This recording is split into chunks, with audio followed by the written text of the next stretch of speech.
ಬೆಳಗಾವಿ ಜಿಲ್ಲೆ ತುಂಬ ಮುಂದಿನಿಂದ ನೋಡಲಿಕ್ಕೆ ಬಂದಿದ್ದೀವಿ. ಈಗಾಗಲೇ ಸುಮಾರು 10 ತಿಂಗಳಿಂದ 15 ದಿವಸದಿಂದ ಪ್ರಾರಂಭ ಆಗಿದೆ. ಈಗಾಗಲೇ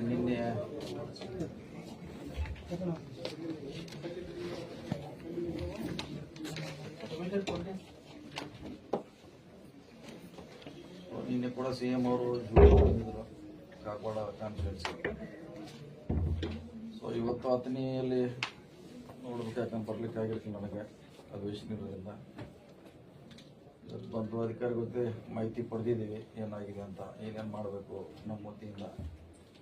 ಸೊ ಭಾಳಷ್ಟು ಮಾಹಿತಿಗಳನ್ನು ಅಧಿಕಾರಿಗಳು ಕೊಟ್ಟಿದ್ದಾರೆ, ರಸ್ತೆಗಳ ಬಗ್ಗೆ, KEB ಬಗ್ಗೆ, ಶಾಲೆಗಳ ಬಗ್ಗೆ, ಜಿಲ್ಲಾ ಪಂಚಾಯತಿ ರಸ್ತೆ ಬಗ್ಗೆ ಮಾಹಿತಿಗಳನ್ನು ಕೊಟ್ಟಿದ್ದಾರೆ. ಎಷ್ಟು ನದಿಯಲ್ಲಿ ನೀರಿದೆ, ಎಷ್ಟು ವಿಲೇಜ್ಗಳ ಎಫೆಕ್ಟೆಡ್ ಆಗಿದೆ, ಗಂಜಿ ಕೇಂದ್ರ ಎಷ್ಟು ಮಾಡಿದಾರಂತ ಸುಮಾರು ವಿಷಯಗಳನ್ನು ಹೇಳಿದ್ದಾರೆ.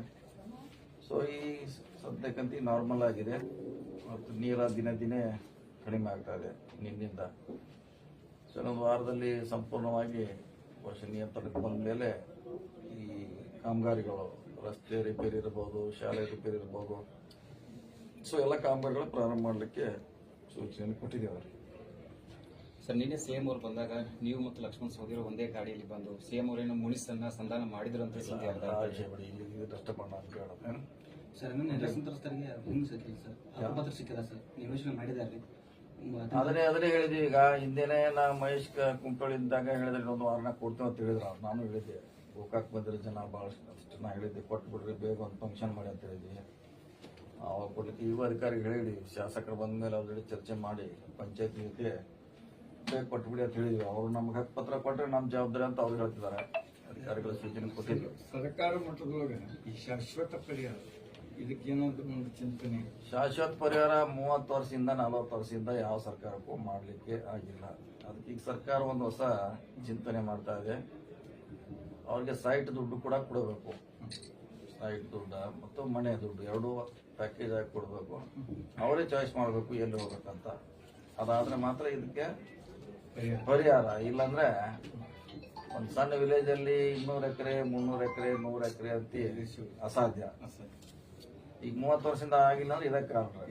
ಮತ್ತೆ ಇನ್ನು ನಾವು ಕೊಡ್ತೀವಿ ಅಂದ್ರೆ ಇನ್ನೂ 30 ವರ್ಷ ಹೋಗ್ತೈತೆ. ಅದಕ್ಕಾಗಿ ನಾವು ಕೂಡ ಹೇಳಿದೀವಿ. ನಿನ್ನೆ ಸಿಎಂ ಅವ್ರಿಗೆ ಎಲ್ಲರೂ ಕೂಡ ಶಾಸಕರು ಹೇಳಿದ್ದಾರೆ, ಇದಾದ್ರೆ ಒಳ್ಳೇದಂತ.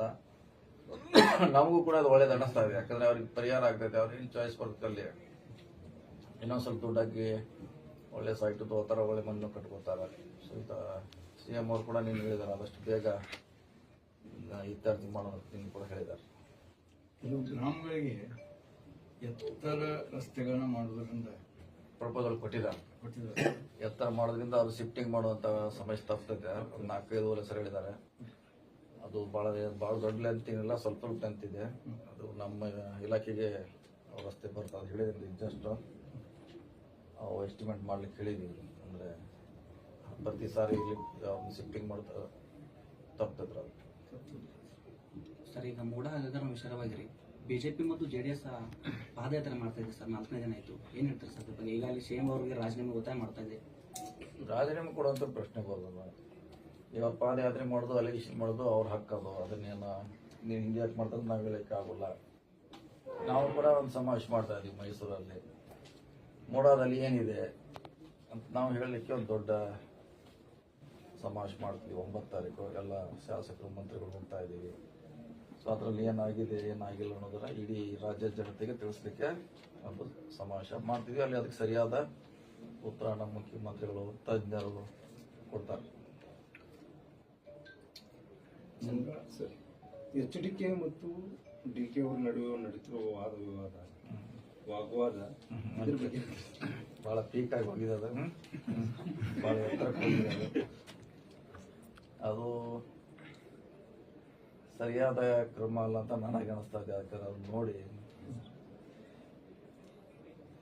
ಆ ರೀತಿ ಆವೇಶ ಭರಿತಾಗೋದು ಅವಶ್ಯಕತೆ ಇಲ್ಲ. ನಾವು ಏನಾದರೂ ಪಬ್ಲಿಕ್ ಸರ್ವೆಂಟು, ಪಬ್ಲಿಕ್ ನಮ್ಮನ್ನ ನೋಡ್ತಿರ್ತಾರೆ, ಅದು ಕೂಡ ನಾವು ಗಮನಿಸಬೇಕು. ಸೊ ಜನ ನೋಡ್ತಾರೆ ನಮ್ಮನ್ನ ಏನೋ ಮಾಡೋದು, ಅದು ಭಾಳ ಮುಖ್ಯ. ಸರ್, ಗವರ್ನರ್ ಒಂದು ವೇಳೆ ಪ್ರಾಸಿಕ್ಯೂಷನ್ ಅನುಮತಿ ಕೊಟ್ಟರೆ ತಮ್ಮ ಸರ್ಕಾರದ ಕೊಟ್ಟರೆ ಇದ್ದೇ ಇದೆ. ಅದಕ್ಕೆ ಕಾನೂನು ಹೋರಾಟ ಮಾಡಬೇಕು ಒಂದೇ ಪರಿಹಾರ, ಬೇರೆ ಬೇರೆ ಯಾವ- ಕಾನೂನು ಹೋರಾಟ ಮಾಡೇ ಮಾಡ್ತಿದೆ, ಪ್ರಶ್ನೆ ಇಲ್ಲ. ಈಗಾಗಲೇ ಅದ್ರ ಬಗ್ಗೆ ಚರ್ಚೆಗಳು ನಡೀತಾ ಇದೆ, ಯಾವ ರೀತಿ ಹೋರಾಟ ಮಾಡಬೇಕಂತ. ಸೊ ಹೋರಾಟ ಅಂತ ಖಂಡಿತವಾಗಿ ಮಾಡೇ ಮಾಡಿ. ಸರ್, ಬರಗಾಲ ಸಂದರ್ಭದಲ್ಲಿ ಬರ ಪರಿಹಾರ ಇನ್ನೂ ಕೂಡ ಬಂದಿಲ್ಲ ಅಂತ ಹೇಳಿ ಒಂದಿಷ್ಟು ಆರೋಪ. ಬರ ಪರಿಹಾರ ಬಂದಿದೆ. ಅದಕ್ಕೆ ಕಾರಣ ನಿಮಗೆ ಗೊತ್ತಿದೆ, ಕೇಂದ್ರ ಸರ್ಕಾರ ದುಡ್ಡು ಕೊಡಲಿಕ್ಕೆ ಸುಮಾರು 1 ವರ್ಷ ವಿಳಂಬ ಮಾಡಿತು. ಅದು ಕೂಡ 2,000 ರೂಪಾಯಿನ ನಮ್ಮ ಸ್ಟೇಟ್ ಗೌರ್ಮೆಂಟ್ನವ್ರ ದುಡ್ಡಿನಿಂದ ಕೊಟ್ಟಿದ್ದೀವಿ. ಈಗ ಮೊನ್ನೆ ಕೊಟ್ಟಿದ್ದಾರೆ, ಕೋರ್ಟ್ಗೆ ಹೋಗ್ಲೇ ಕೊಟ್ಟಿದ್ದಾರೆ.